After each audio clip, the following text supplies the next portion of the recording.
All right, folks, let's listen in to Adam Schiff, a member of the January 6th committee.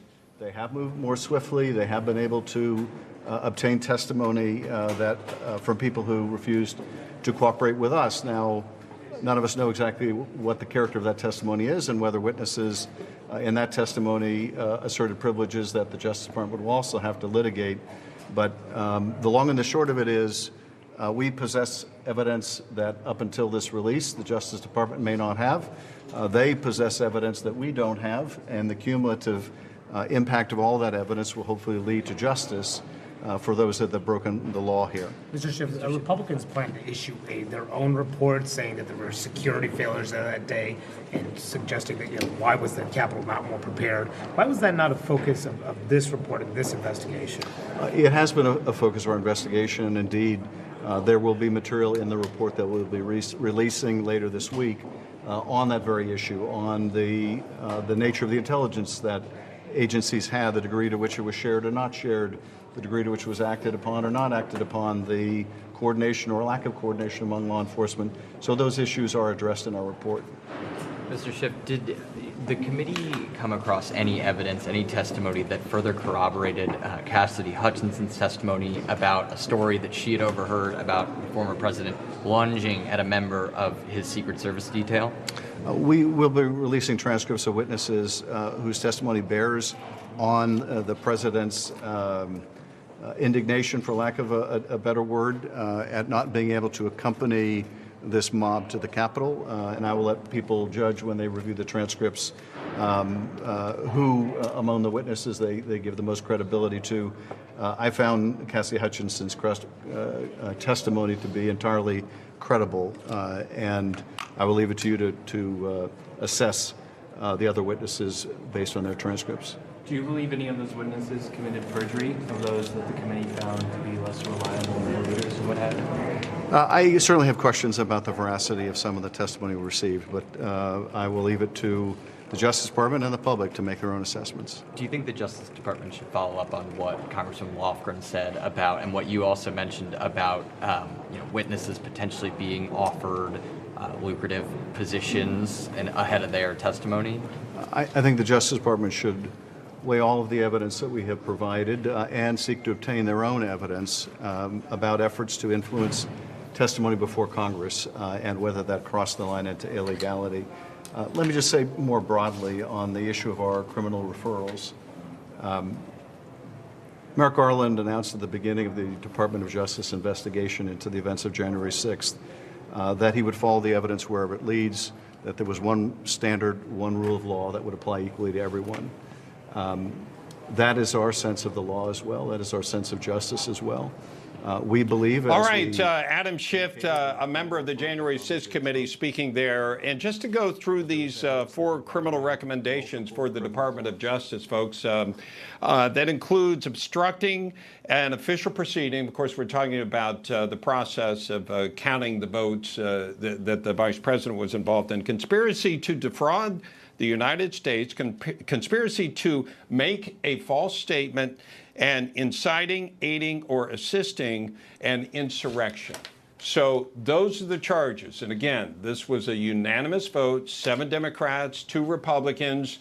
And we expect that Republicans who feel that this was at least that there should be a counter argument to some of these, they will be releasing some of their information on Wednesday, when we expect this to officially, the whole report to be dropped by this committee on Wednesday. Let's bring in constitutional law attorney Ameer Benno. Ameer, I'm sure you've been watching this unfold. What are your thoughts here?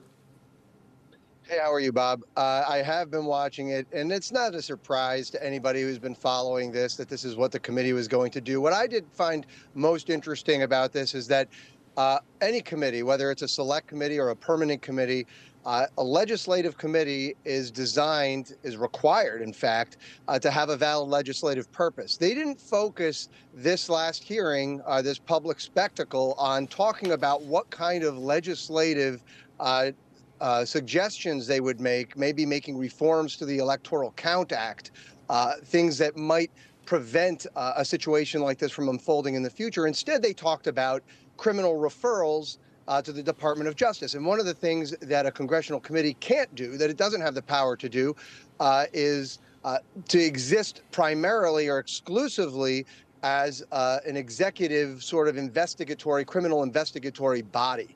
And that's what this was. And that's what we suspected for so long.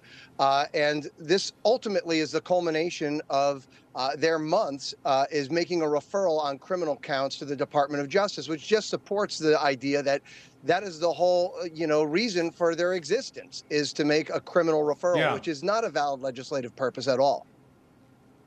Right. And let me ask you, Jack Smith, who he's a special counsel now looking into what happened at Mar-a-Lago with the documents and also about January 6th. How is his investigation affected by this? Does this just go to him as if he wasn't aware of what they had already concluded? Well, this information will go to him. Their final report on Wednesday will certainly go to him. I mean, there have been over 1,000 transcripts or depositions. There's, over 1 million documents. So he'll have to sift through all of this to the extent he hasn't already received much of it. But this is certainly within the wheelhouse of what, he's been charged to investigate. I think it's very tenuous legally. I mean, the charge of insurrection, there's 3 grounds that you could charge somebody. Either you engaged in insurrection yourself, you provided aid or comfort to the individuals who engaged in insurrection, or you incited insurrection. They're not going forward with those first 2 theories, so they're going forward on incitement. But as we've talked about many times, the incitement theory runs up against the First Amendment and whether or not Donald Trump had a First Amendment right to say the things that he said. And I think that's a very strong defense, and one that I think the Department of Justice is going to be hard-pressed to get around. The other ones having to do with the conspiracy to defraud or the obstruction of an official proceeding, that really, you require an intent requirement in a mental state where you acted with a certain state of mind to do something. Again, that's, I think, something that they're going to argue inferentially from the evidence that he may have possessed. But generally speaking, prosecutors would rather have some direct evidence. So I think that's going to be challenging. And the low-hanging fruit here, of course, is the false statements. And I think that's the one that they included, making false statements to the federal government having to do Ameer, with the false electors. I'm sorry to cut you off. We've been covering a lot of this, so we're running out of time right here. Thank you so much for joining us and shedding light on what's going on here. All right, folks, as we watch what's happening with the January 6th committee, let's bring back Ameer Benno. Ameer, I wanted to go over these charges again and get a little more depth on them. But I wanted to ask you first a non-lawyer question for me, which is, I understand that these may be referrals and they go to the Department of Justice. What I don't understand is, even if the Department of Justice says, yes, we agree, and he should be tried for these, where do they go? Who would it be a jury trial? Would it be in D.C.? What would happen? Yeah, well, Bob, what would happen is, this is, like you said, essentially the committee telling the Department of Justice, we think that there's been criminal conduct here. You should take a look at it. And just much in the same way as anybody who reports a crime, then the prosecuting agency would then have to conduct their own investigation, which Jack Smith is doing. They'd have to look at the evidence that was compiled by this committee, and then they would impanel a grand jury.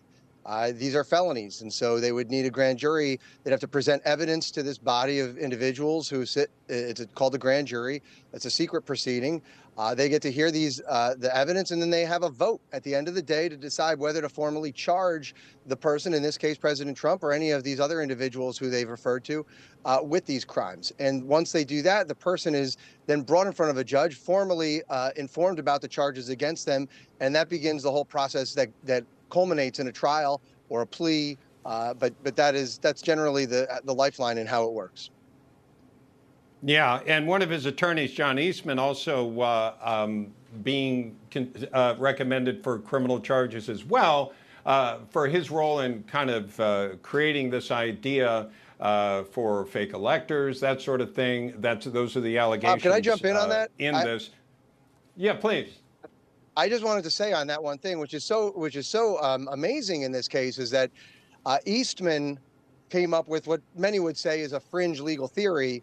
An interpretation of a statute called the Electoral Count Act, which sets out the rules for how Congress is supposed to certify the electoral votes in a joint session. and determine Right. ultimately who becomes the president.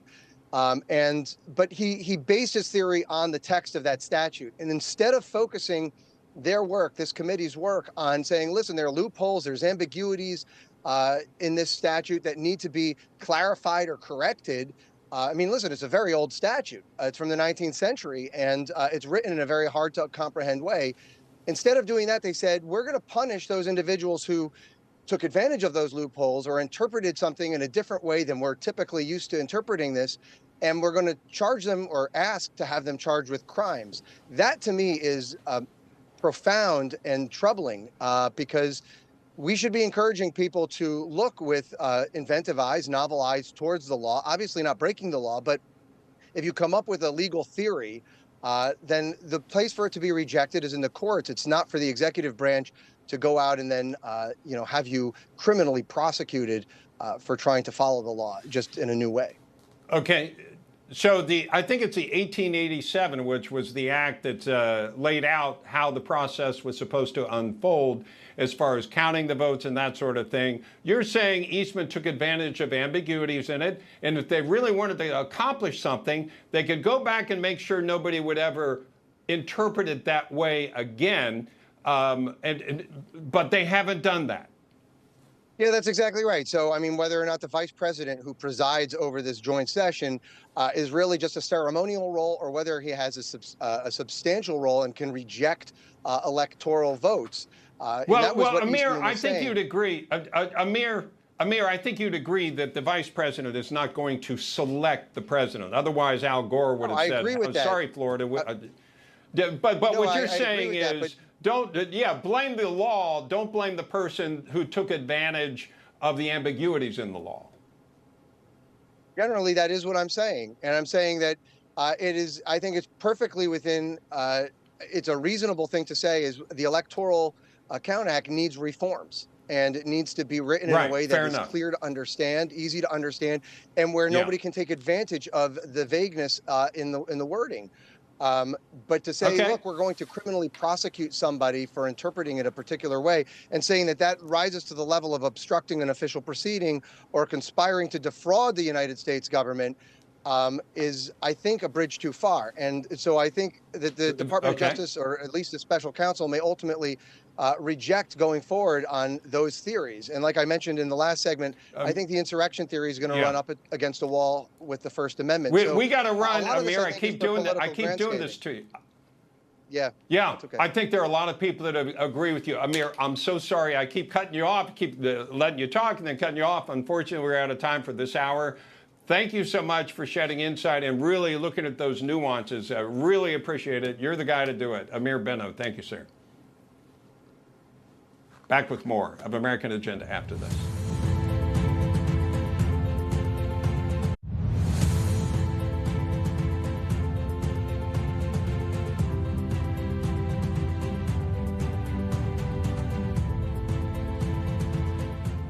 Hey folks, welcome to the second hour of American Agenda. I'm Bob Sellers. Katrina Zish is off today. Well, we have some breaking news to get to. The January 6th House Committee has unveiled 4 criminal referrals against former President Trump. This follows a nearly 18-month investigation against the former president. Our national correspondent Logan Raddick is live on Capitol Hill right now with the latest. Logan. That's right. Nearly 2 years, basically, to the day after this January 6th riot took place, these criminal referrals were made by the committee. Let's take you through them right now. Bob, we'll put them right up on the screen. The first referral made by the January 6th committee to the DOJ for Trump is obstruction of an official proceeding. That's the same code section the DOJ is actually using against January 6 defendants to take their cases from misdemeanor trespassing all the way up to a felony punishable by up to 20 years in prison. The second Trump criminal referral is a conspiracy to defraud the United States, which carries a maximum prison sentence of 5 years. The third criminal referral against Trump is conspiracy to make a false statement, which carries a maximum penalty of 5 years in prison. And the fourth criminal referral they're making is for, quote, inciting or assisting in insurrection. Now, that will probably be the most difficult for the Justice Department's lawyers, if they were to prosecute Trump, to go about determining. Now, along with those 4 criminal referrals that the January 6th committee made, they also referred 4 GOP members to the House Ethics Committee. They include House Minority Leader Kevin McCarthy, the Republican leader, along with Jim Jordan, Scott Perry, and Andy Biggs. Now, Congressman Jordan's spokesperson tells me, quote, "This is just another partisan and political stunt made by a select committee that knowingly altered evidence, blocked minority representation on a committee for the first time in the history of the U.S. House of Representatives, and failed to respond to Mr. Jordan's numerous letters and concerns surrounding the politicalization and legitimacy of the committee's work." Now, Chairman Benny Thompson also mentioned that the final report from this committee will be released on Wednesday. It will include a number of transcripts, including from Ivanka Trump, Jared Kushner, and Rudy Giuliani. There were more than 100 subpoenas issued throughout this entire investigation. But right now the question, Bob, is will the Justice Department end up prosecuting former President Donald Trump? That remains unlikely. This move today seems largely symbolic, with the January 6th committee losing its power come January with a new Republican Congress, but also the fact that Trump will likely end up facing Joe Biden if he runs for re-election in 2024. So with that rematch potentially in store, it would make it very difficult for the DOJ to prosecute a political opponent of President Biden. So it remains to be seen whether or not the DOJ will actually prosecute Donald Trump. Yeah, interesting to see how this unfolds. Logan, thank you very much. And Ameer Benno, I believe we have you back with us as we take a look once again at these charges. I don't know if we have all of them, but you know what? I wanted to start with the last one first, Ameer, which is inciting, aiding, or assisting an insurrection. Now, we know that for this committee, this is the one they're really going for. That's the first charge. If we could go to the 4th charge, I would appreciate it, which is inciting, aiding, or assisting an insurrection, because they feel this, I believe, Ameer, that if they got the president, the former president, on this, they could keep him from running. That's up for discussion, of course. But what do you think they're targeting here, and what do you think the weakness is of their argument? Well, I think, Bob, that they're targeting this because so much of this hearing has been about using those shibboleths like insurrection, and creating this narrative that's what President Trump did, was to aid an insurrection as opposed to a riot. And so it's important to them for how they package and deliver this to the American people, to describe it this way and to have a charge like that included.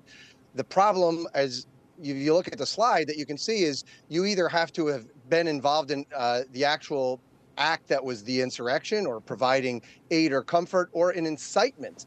And listen, President Trump's defense on this, much as it was when with the second impeachment, is that there's a First Amendment issue. The Supreme Court's been very clear about what incitement is, and his speech at the Ellipse did not rise to that. So if you're protected under the First Amendment, you can't establish that criminal culpability required to prove that. So this is not about proving a crime. This is about sort of furthering a narrative and putting political pressure on the Department of Justice. Yeah. Some of the critics, I don't like to drop the term loosely. The biggest critics are calling it like a kangaroo court because it's so one-sided. You have 7 Democrats and 2 Republicans. And by the way, those 2 Republicans aren't coming back to Congress. One, Liz Cheney, who lost in the Republican primary in her home state, and then Adam Kinzinger leaving office instead of trying to run. Let's look at, I don't know if we can pull up number 2, the conspiracy to defraud the United States. Do you know what they're talking about here? This is the 1512C one. Is that the obstruction of official proceeding, or conspiracy to defraud? Yeah, that one, that has to do, well, 2 things that they said. Today they talked about it being the false electors, saying that pressuring state legislators to submit a second slate of electors in the event that the first slate was rejected by the vice president at the joint session, that was a conspiracy to defraud. There was also some argument that maybe they were going, and we'll see on Wednesday when they release the report, that there were certain lawsuits challenging the election that Donald Trump put his signature on after having been told that the allegations were meritless, but nevertheless that he filed them with the court, that could have been a basis for this as well. So we'll have to see what the ultimate report bears out. But from what took place today, it seems like it has to do with urging state officials, state legislators to submit the second slate of electors. Okay, and then we have conspiracy to make a false statement. Do you know what they're referring to specifically there? Right. So Jamie Raskin said that this also has to do with the false slate of electors, saying that these are individuals who cast their vote for Donald Trump and that these are authentic votes for Donald Trump, electoral votes, that is. That's what Jamie Raskin said today. We will have to see on Wednesday when the report comes out, but that's what I believe it has to do with. All right. And the reason I didn't go for it, we'll bring up number one, Ameer. We don't have to discuss it because I think most people are familiar with the obstruction of official proceeding. The reason I wanted to jump ahead is we've talked a lot about that. That's a January 6th proceeding itself, in which they count the electors, if you will. And I appreciate you getting to the other three. Again, 4 against the former president, and others also being recommended for criminal referrals. Ameer Benno, again, thank you so much. You're a patient man, also staying with us through all these stops and starts. Thank you so much, Ameer. My pleasure, Bob. Thank you.